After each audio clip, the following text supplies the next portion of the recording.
Bit of a different start to this video. We will be getting onto fish room stuff, but we're midway through building this tank. We're building a tank here. We've built a tank over there. We've built a tank over there. It's not ready yet though for fish. There's shrimp tanks up. There's a lot going on, but it's all got to be put on pause. Meow. Don't forget your sunnies. So about 2.5 months ago, when Steph joined the channel, we jumped in the snot rocket, and it was my first time really being in a van and paying attention. And I really, really liked it. And if you remember then, I said something. This is my first time in a van, and it feels like we're hanging over the end. Not my first time in a van, but like one like this. Yes, I'm loving van life. Feel the power. I think I want to get a van now. Get a van. I'm gonna get a van. So today, Snot Rocket is getting a girlfriend. Oh my Right. gosh. Right, off to get the Snot Rocket's girlfriend. Also, what's quite nice is it's halfway to the place where the car is the fish shop. So I'm gonna take some of the floating plants as well, just taking them off of the ecosystem tank. We can swap them out for some new fish. Kate just had a go at me because I've got Crocs on and we're going out in public. And socks. Apparently she doesn't mind the Crocs, it's with the socks. Oh, take your socks off. In fact, just to annoy her, because why not? This is what I do. All right, babes? Done? Perfect. On the road again.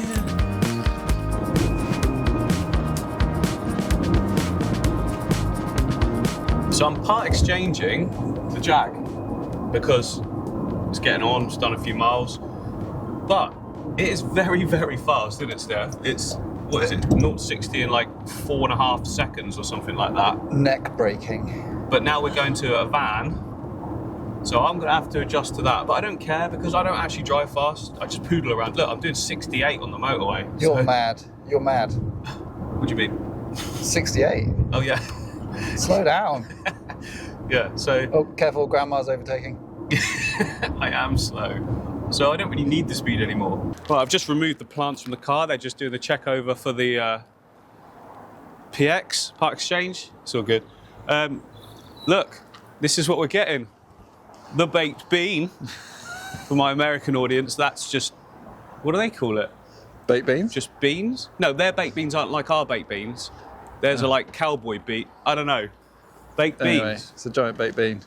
So we're just still doing the paperwork and stuff, but yeah, we'll come and have a look in a bit. This is where we find out that this isn't the one. Oh, yeah.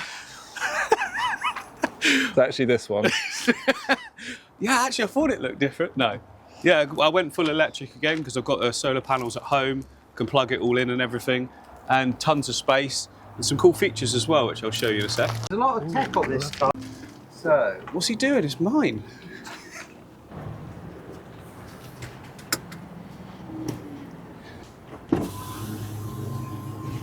Sorry, Steph. wait for me. Hang on, let me do this. You can't. Hang on. Oh, have you, do you know how to use this thing? No. Do you know how to drive a baked bean or what? Sometime later. Hang on. Send it back. Oh, hey, there we go. Oh, Whoa, there we whoa. go. Oh, this is nice, isn't it? Oh, it smells good too.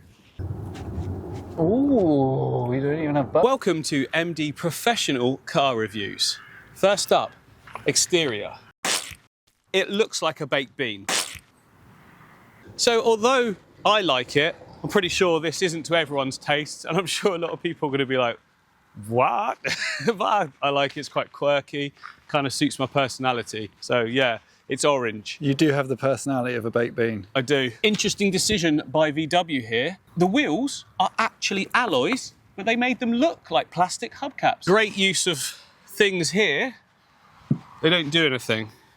But they look great. They look great, yeah. Like you're going really fast. You know, like in Japanese anime when they have flicks coming off stuff? That's what that is. Yeah, that's anime right there. Great. Anime, German anime. Oh, and if you're really cool, you can get like individual customized ones. If you're really cool. For the small price of £1,999. So when cornering at high speeds, you do need the rear downforce. And for that, we've got this immense spoiler system at the top here. Yeah. Beautiful. All 3 inches of it. They've gone for the completely oversized badge. I mean, it sounds like I'm like downplaying all of it. I actually quite like that. This is the other side of the vehicle, which is the same as the other side. What I like about the front is it looks like it's been in a high-speed accident and just gone. Again, the big VW badge in white in the front. I think in other countries this all lights up, but UK said, nope, not allowed that. Don't know why. It's as big as your head. It is. Nice. Also comes with headlights as standard. Extra large wing mirrors, which means easily smashed off in country lanes. So why have I picked this? Lovely little Volkswagen label there for no reason at all. Well, I've always wondered what VW stands for. Yeah. Now that's the exterior looks covered. What about the interior? But first, one of my favourite things about the car, you just press the button, because actual handles are so 2023. It's still got handles though. Which you still have to press, or interior button. Will it cut me? You have to be, oh my God, oh my God, oh my God. I just put a lot of trust in that. I can't believe you just did that. It was fine, didn't hurt at all. So well done VW, tick. Yeah. And one of the greatest things about the interior is the total space, because you can quite easily just walk all the way through. Which is highly useful. So useful, especially with 3 kids. Yeah. Get in! And out. Get in! And then lock them, you know? Before we get into the front of the car, let's just take a look at some of the great features for your passengers in the back seat. Number 1, pull this little lever here. It's like being reclined on an airplane. And it's enough of an angle that's actually quite comfortable. You sat in the way back, didn't you, Steph? So that's actually quite nice. Not with this bit here, but that goes back as well, doesn't it? That's the double. There's a nice little... Oh, keys just went up my... Oh. Nice little touch, actually. What, the keys? They're not the keys. Now, not only do the back seats recline like an aeroplane, you also get a tray as well, just like being on a budget aeroplane. Nothing beats a Jet2 holiday. Back at the rear of the car, if you do this... Nothing happens. Is it because everything's... Oh, there we go. I'm sure there's a knack to that, but that'll work out. So, first of all, we have got an absolute ton of storage space. This thing goes away and takes out, and then that obviously just can be taken out easy. Seat down, other seat down. And then there's enough room for a whole mattress in here. Oh, fantastic. That is fantastic. Plenty of room in the back here for long road trips together.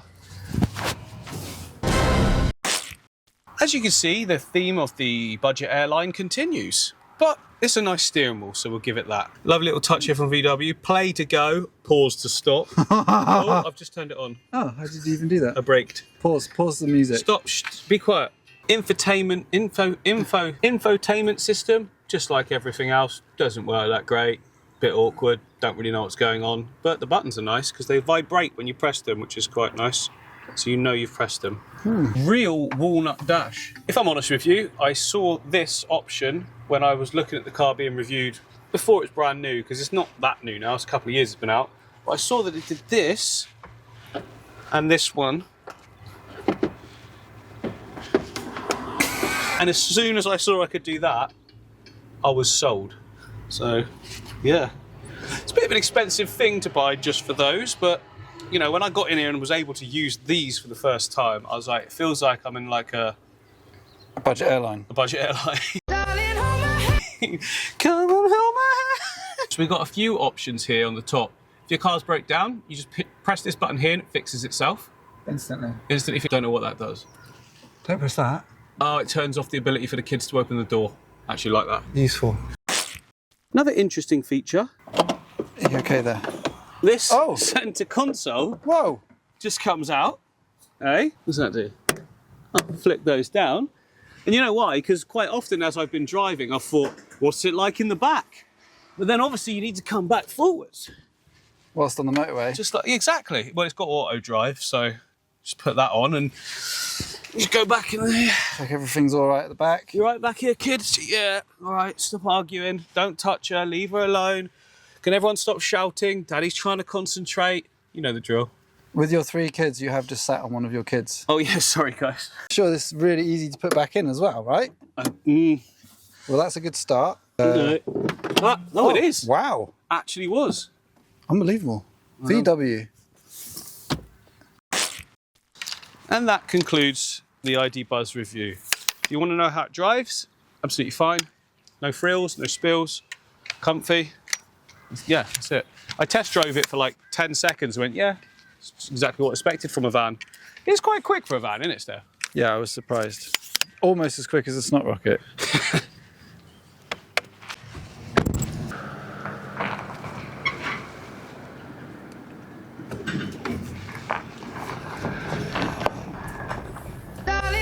So on to some fish content for those of you that are still here and wondering. We've got many projects on the go right this instant. Obviously, a lot of you have seen the previous episode of the 8-foot ecosystem. So we're still at this point. That's because I'm waiting for a plant delivery, because it's not just a couple of plants here. I had to order so many plants. The shipment was apparently delayed as well, which is annoying, but it's coming in the next couple of days. So next week is going to be all about this one, and it is going to look absolutely insane. This is also a project that's ongoing. This is going to look great. Obviously, hardscape is deliberately simple because it's the majority of it's planted. We just want some standout points. It's going to be full on red and look insane. But let me take you over to the fish from the 8-foot. So we've got the angels in here. We've got chunks. We have got the keyhole cichlids as well. A couple of others, but they are doing great. As you can see, this morning we fed them. We've been feeding them like a high-coloured food so we can see their poo very, very clearly. And we're constantly scanning it. And then at the end of each day, we siphon it out. And I've not seen any worms at all. So that's a really, really good sign. Chunks has stopped being grumpy now as well. Every time I move him, he gets grumpy and won't eat, but he's now eating again, looking really healthy. Look how chilled he is. So the 8-foot paludarium has just gone from strength to strength. Look at this, eh? So many brand new leaves on absolutely every plant. It's thrived in here. I'm so pleased with it, because I was a little bit worried that some of the plants wouldn't do well. So it's kind of like an experiment. Stick them in, see what works. What doesn't work, take out, try something else, or more of the same that did work. But even the ferns, they're just all brand new leaves. It just looks so, so good. Love it. The whole system works. We've got good amount of flow coming down. Look at this. It's got like a full waterfall. That's exactly what we're going for. And the misting looks really great as well. The archers are all still in here as well, but just like the other tank, they're quite shy. They like to stay at the back. They do come out when we give them some food and that. Let me see where they are right now. They're right over in the other corner. I don't think we can get down there with the camera. That's the thing with fish, they don't perform when you want them to, do they? But that's fine. And then the discus right next to the 8-foot, doing really, really well. Majority of them doing well. Some of them have got very weak genetics. I can see it now. They haven't even grown since I got them. We've got, quite a few big standout characters in here. Like this one here, the turquoise. A couple of them are just absolutely huge, dominating, doing good. And some of the pandas as well just look so good.